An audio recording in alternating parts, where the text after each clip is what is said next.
সন্দেশখালীতে শেখ শাহজাহানের বাড়িতে তদন্তের কাজে গিয়ে হামলার মুখে পড়তে হয়েছিল ইডি আধিকারিকদের। সেই ঘটনা তোলপাড় ফেলে দিয়েছিল রাজ্য তথা জাতীয় রাজনীতিতে। আর এবার ইডির হানা চলাকালীন ঘটনাস্থলে ঢুকে পড়লেন মুখ্যমন্ত্রী মমতা ব্যানার্জি। বৃহস্পতিবার আইপ্যাকের কর্ণধার প্রতীক জৈন ও তার সংস্থার দপ্তরে হানা দেয় ইডি। আর সেই খবর পেয়েই ঘটনাস্থলে ছুটে যান মুখ্যমন্ত্রী মমতা ব্যানার্জি। প্রতীক জৈনের বাড়িতে যখন বিভিন্ন কাগজপত্র খতিয়ে দেখছিলেন ইডির আধিকারিকরা, তখনই সেখানে ঢুকে পড়েন মুখ্যমন্ত্রী। বিধানসভা ভোটের আগে গোটা এই ঘটনাকে ঘিরেই প্রবল শোরগোল পড়ে যায়। এবার এই বিষয়ে প্রতিক্রিয়া দিলেন এক বিজেপি নেতা। পুরুলিয়ায় ওই বিজেপি নেতা বলেন, ইডির তদন্তে বাধা দেওয়ার জন্য যদি শেখ শাহজাহানকে গ্রেপ্তার করা হয়, তাহলে মুখ্যমন্ত্রীকেও গ্রেপ্তার করা উচিত। ভাবছেন তো কে সেই বিজেপি নেতা? তিনি হলেন রাহুল সিনহা। তিনি বলেন, মমতা ব্যানার্জি একজন মুখ্যমন্ত্রী হয়ে তার শক্তিকে কাজে লাগিয়ে আইনকে অবমাননা করতে পারেন না। হাইকোর্ট, সুপ্রিম কোর্টের আদেশকে অবমাননা করতে পারেন না। তদন্তে বাধা দেওয়ার অপরাধে অবিলম্বে মুখ্যমন্ত্রীকে গ্রেপ্তার করা উচিত। শুনুন রাহুল সিনহার বক্তব্য। হাইকোর্টে ইতিমধ্যে ইডির পক্ষ থেকে আইনজীবী পৌঁছে গিয়েছে। কারণ এই যে তদন্ত হচ্ছে সেটা আদালতের নির্দেশে তদন্ত হচ্ছে। মমতা ব্যানার্জি একজন মুখ্যমন্ত্রী হয়ে তার মুখ্যমন্ত্রিত্বের শক্তিকে কাজে লাগিয়ে আইনকে অবমাননা করতে পারেন না। হাইকোর্ট, সুপ্রিম কোর্টের আদেশকে অবমাননা করতে পারেন না।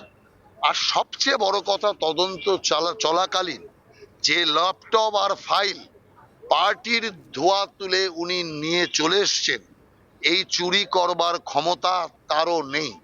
অতএব মুখ্যমন্ত্রী হিসাবে যে চুরিটা উনি করেছেন, সেই চুরির অপরাধে, আইন শৃঙ্খলা নষ্ট করার অপরাধে, তদন্তের কাজে বাধা দেওয়ার অপরাধে, হাইকোর্ট এবং সুপ্রিম কোর্টের আদেশের অবমাননা করার অপরাধে অবিলম্বে মুখ্যমন্ত্রীকে গ্রেপ্তার করা উচিত।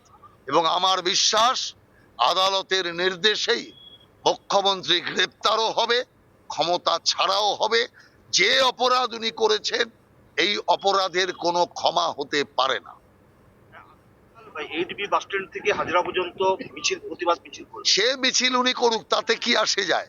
গ্রেপ্তারের আদেশ যখন হয়ে যাবে, ওই মিছিল থেকেই গ্রেপ্তার হয়ে যাবে। অতএব আমরা পরিষ্কার মনে করি, যদি মমতা ব্যানার্জি গ্রেপ্তার না হয়, তাহলে আগামী দিন যে কেউ আইনকে বৃদ্ধাঙ্গুলি দেখাবে, আইনকে ভাঙবে। যদি শাহজাহান তদন্তে বাধা দেওয়ার অপরাধে গ্রেপ্তার হয়, সে তো লোক দিয়ে বাধা দেওয়া করিয়েছে। আর মমতা ব্যানার্জি নিজে বাধা দিয়েছে, ফাইল চুরি করেছে, ল্যাপটপ চুরি করেছে। এত বড় অপরাধ করার পর শাহজাহানের মতো মমতারও সাজা হওয়া উচিত।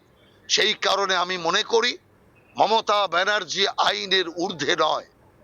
তিনি মুখ্যমন্ত্রীর ক্ষমতার দুরুপযোগ করেছেন, অপব্যবহার করেছেন।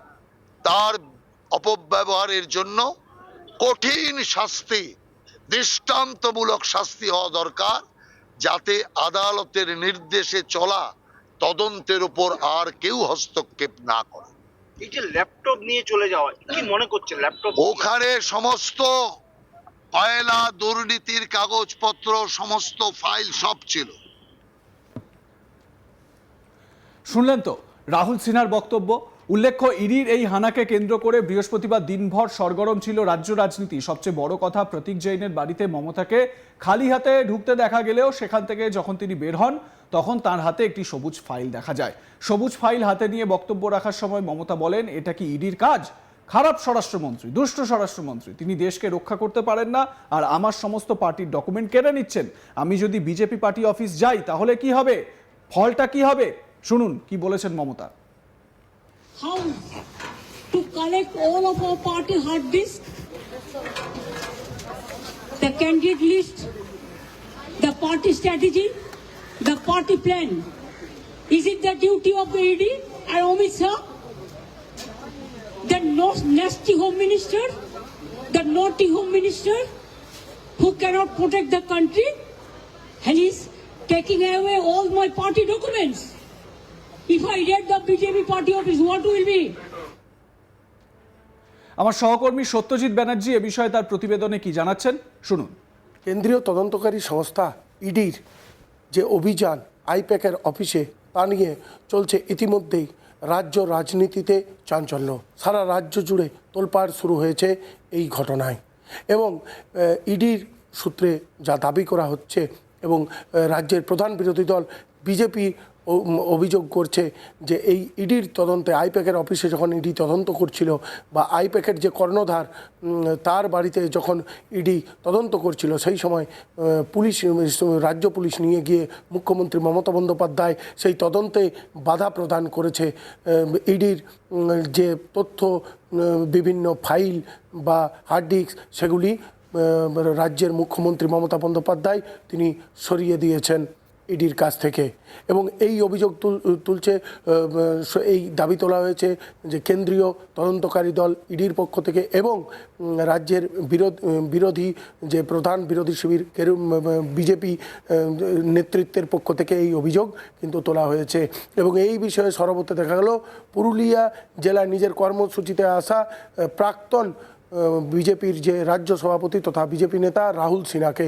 তিনি জানান যে এই শেখ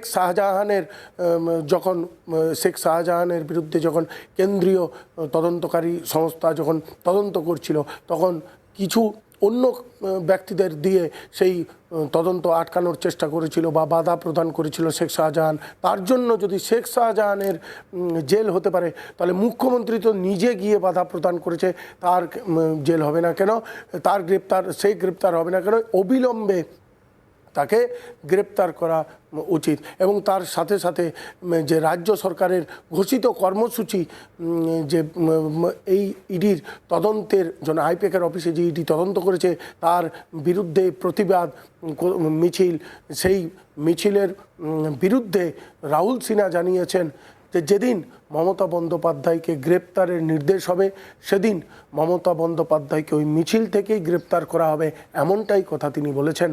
আগামী বিধানসভা নির্বাচন 2026-এর এবং এই বিধানসভা নির্বাচনের পূর্বে কয়লা কেলেঙ্কারি নিয়ে আবারও কেন্দ্রীয় যে তদন্তকারী সংস্থা ইডি তারা কিন্তু তদন্ত শুরু করেছে।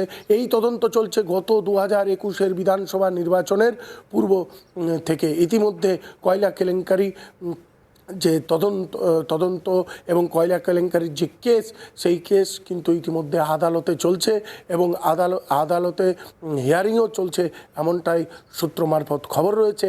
তার মধ্যে তদন্তও চলছে এবং এই যে তদন্ত আইপ্যাকের অফিসে এই ইডির যে তদন্ত এবং এই যে ঘটনা, এই ঘটনা নিয়ে রাজ্য রাজনীতি ইতিমধ্যেই তোলপাড় এবং রাজ্য যে বিধানসভা নির্বাচন আগামী 2026-এ এই বিধানসভা নির্বাচনে এটি প্রভাব ফেলবে খুব ভালোভাবেই, এটা জানা যাচ্ছে রাজনৈতিক মহলের পক্ষ থেকে।